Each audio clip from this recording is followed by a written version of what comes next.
Hey everybody, just one second. Let me cover up my mess. The beauty of working from home is that sometimes you get to do lectures in your stretch pants, which is nice. I'll show you. Yeah. I mean black work pants, just kidding. And sometimes there's a mess, so I try to work on that, but I apologize.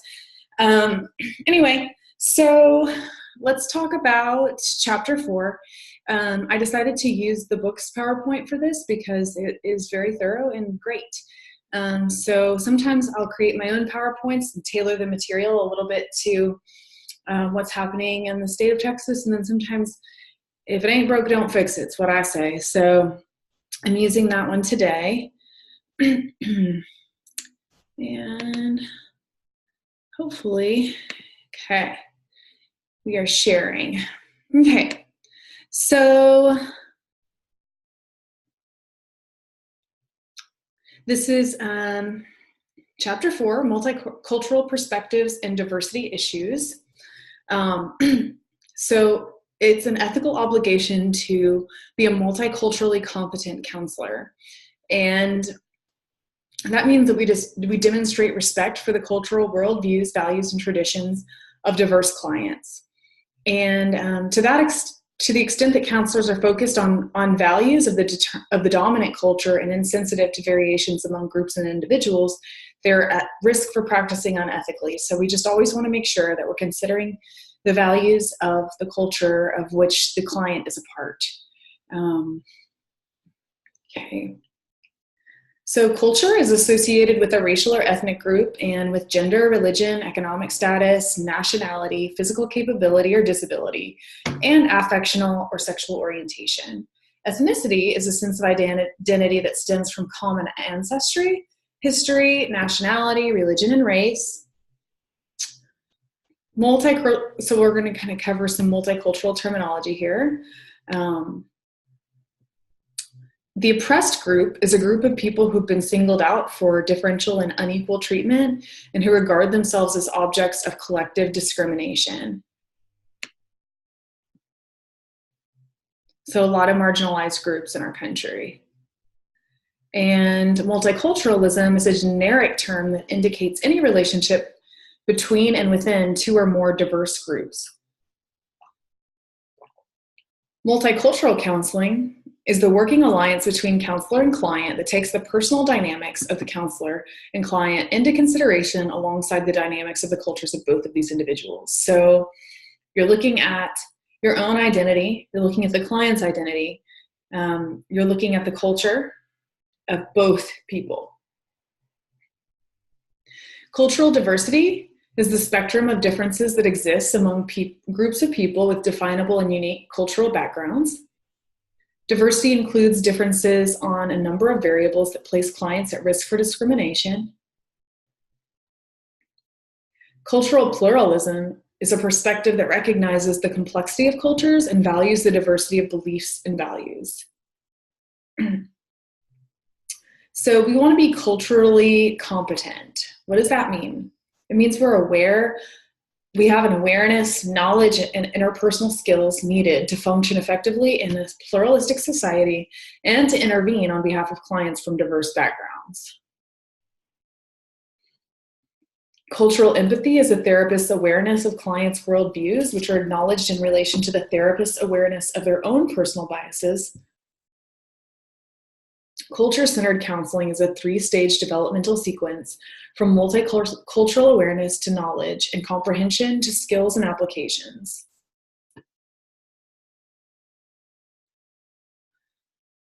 Cultural awareness is a compassionate and accepting orientation that's based on the understanding of oneself and others within one's culture and context. So we, of course, want to be culturally aware and compassionate when we're understanding ourselves and others.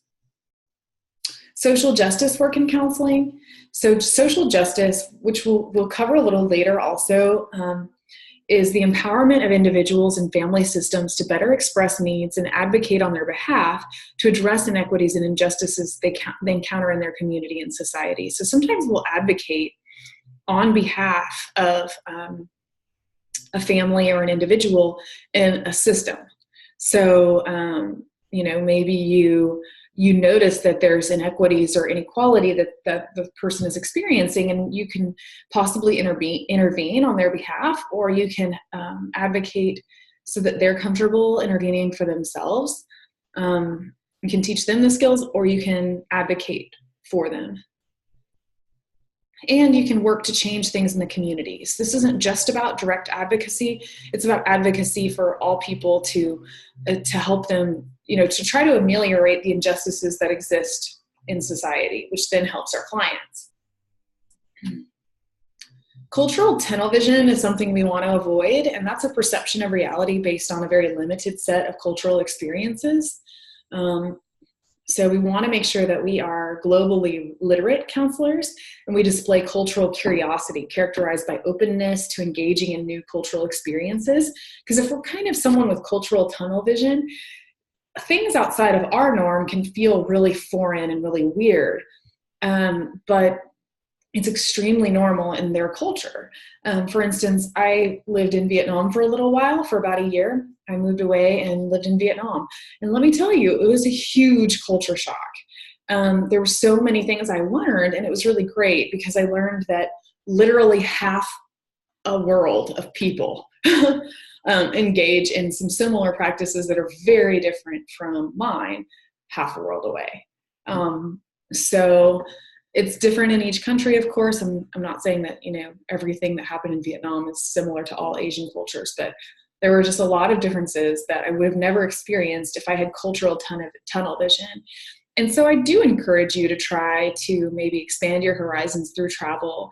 And if not, read, try to learn about your clients' cultures on the internet. And, we can expand our minds even from home. We don't have to go anywhere to do that.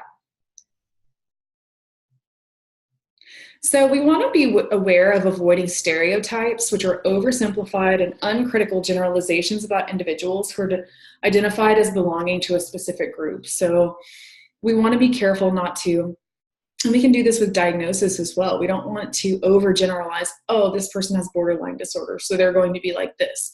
Or, oh, this person has bipolar disorder, so I feel like I know everything about them.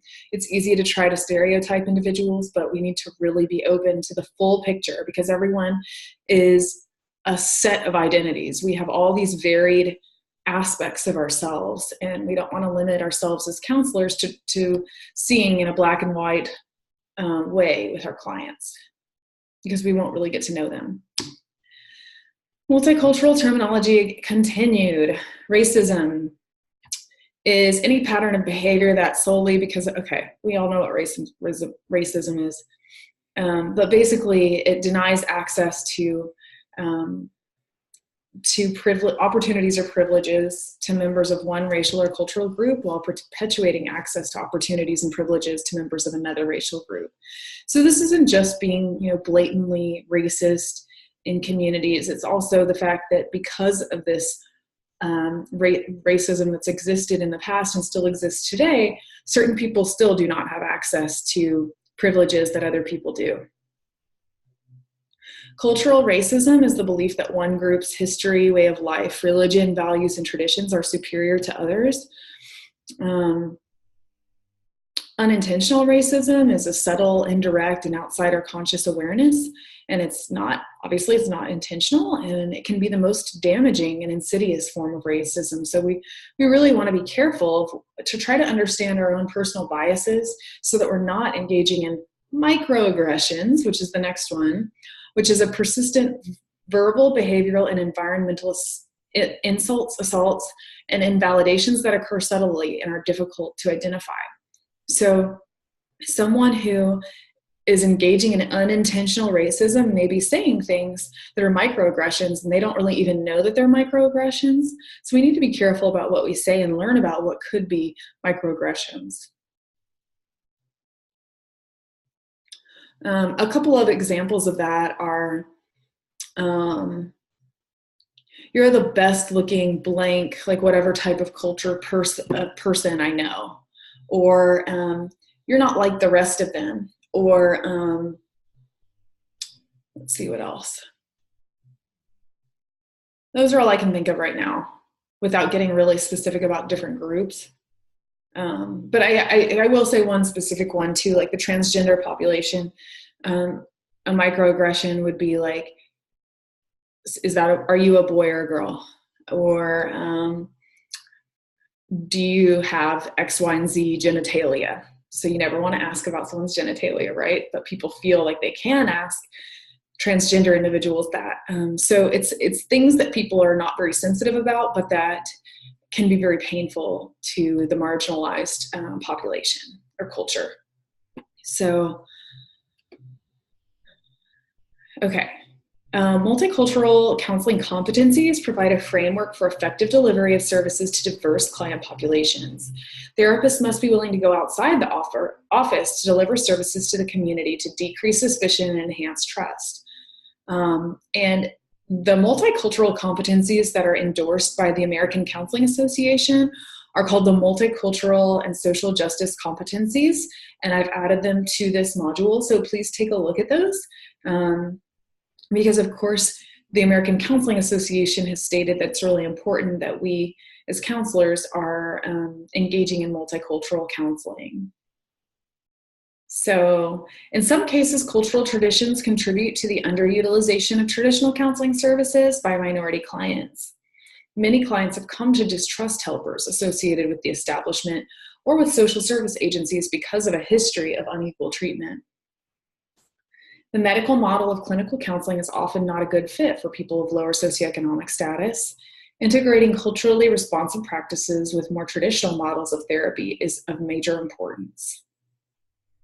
Most ethics codes address diversity. I mentioned that our American Counseling Association code absolutely does, but relying on the codes alone does not guarantee competence.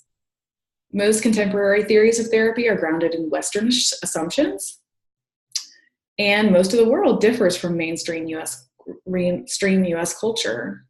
So we need to know that even our theories of counseling are based in Western ideals that a lot of people don't adhere to. So we need to be mindful of that.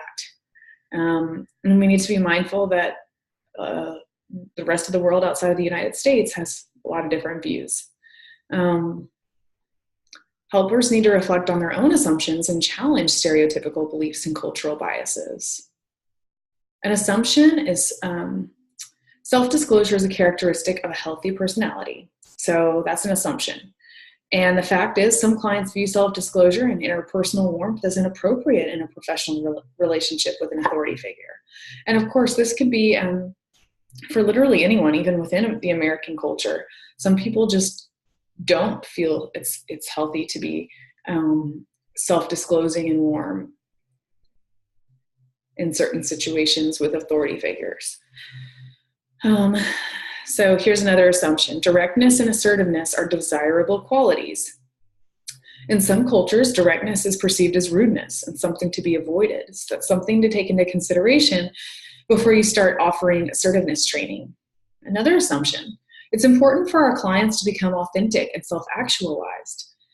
Fact, a creative synthesis between self-actualization and responsibility to the group may be more realistic goal for some clients. Again, this assumption is based in the Western view of psychotherapy, which emerges from Freud and Austria and in the early 1900s. And it's very much based on the view of, being independent and individualistic.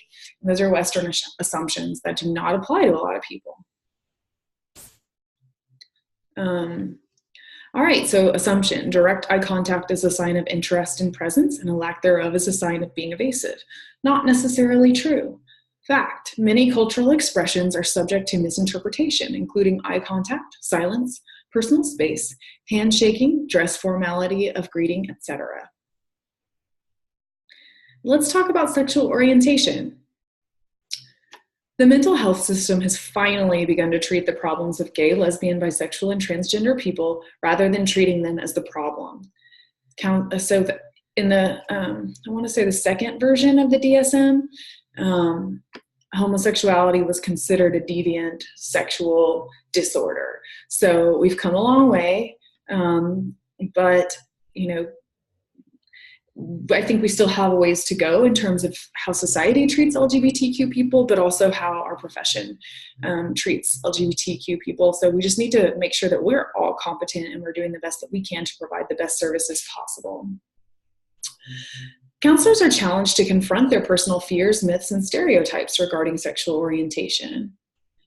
And work with LGBTQ plus clients needs to include recognition of societal factors that contribute to oppression and discrimination based on sexual orientation or gender identity. So with clients, you would want to explore what's out there in the world and kind of how that's impacting them. And it's both inappropriate and unprofessional to convey intolerance to LGBTQ clients, and it is inappropriate and unprofessional to refer them, as we have covered.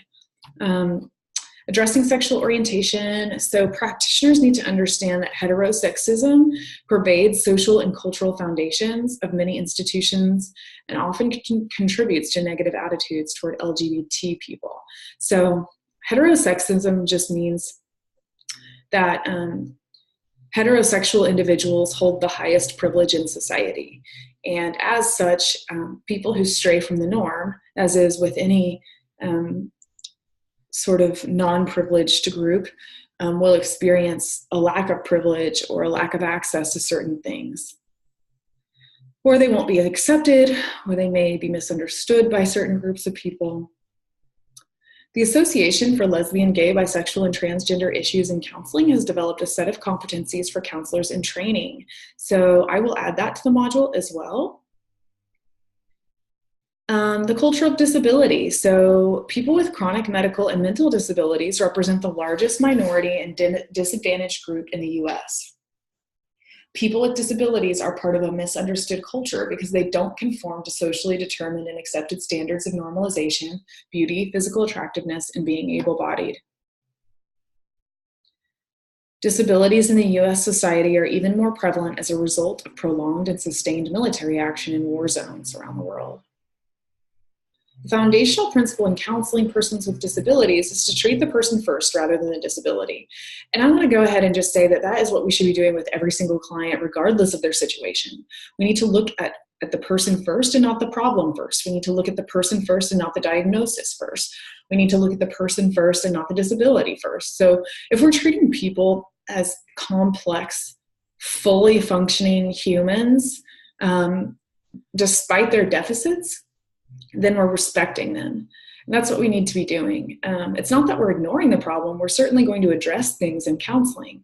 And we're not going to ignore if a disability is causing a client distress in their life, but we're not going to assume that that is the reason that they're there for counseling either.